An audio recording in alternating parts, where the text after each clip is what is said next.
Assalomu alaykum. Hozir sizlar bilan mijozlarimizga oddiy SMS, ya'ni telefon raqamga boradigan SMS ni ulashni o'rganib olamiz. Bu nima uchun kerak bo'ladi? Vebinarlar, avto vebinarlar yoki mijoz qaysidir etapga kelgan paytda unga SMS yuborish kerak bo'ladigan bo'lsa, SMS yuborish imkoniyatini beradi.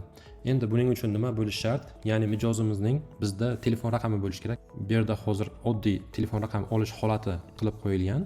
Ya'ni mijozimiz hozir startni bosadi. Start bosgandan keyin telefon raqamini so'raydi va telefon raqamidan keyin ushbu tayyor post yozish joyi mavjud. Mana postni yozamiz va postni o'zgaruvchi nomi ostida belgilaymiz va tayyor yozilgan kodga biriktiramiz. Mana bu yerda mana yozilgan postimizni tekst tayyor turibdi. Bu yerga hech narsaga tegirish shart emas, tayyor.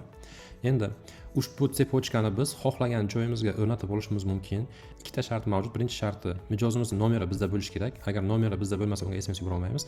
Ikkinchi sharti sizning kompaniyangiz Playmobile kompaniyasiga ulangan bo'lishi kerak yoki Playmobile eskiz O'zbekistonda faoliyat yuritadigan SMS yuboruvchi birorta kompaniyaga ulangan bo'lishingiz kerak va biz ulardan API kodlarini olib o'rnatib beramiz. Agar o'zingiz API kodlarini tushunadigan bo'lsangiz, o'zingiz bemalol o'rnatib olishingiz mumkin. Agar tushunmasangiz, sizga bizning dasturchilarimiz yordam berishadi. Hozir sizlar bilan bitta bosqichni ko'rib o'tamiz, ya'ni startni bosamiz, nomerni yuboramiz va postni olamiz. Startni yozamiz.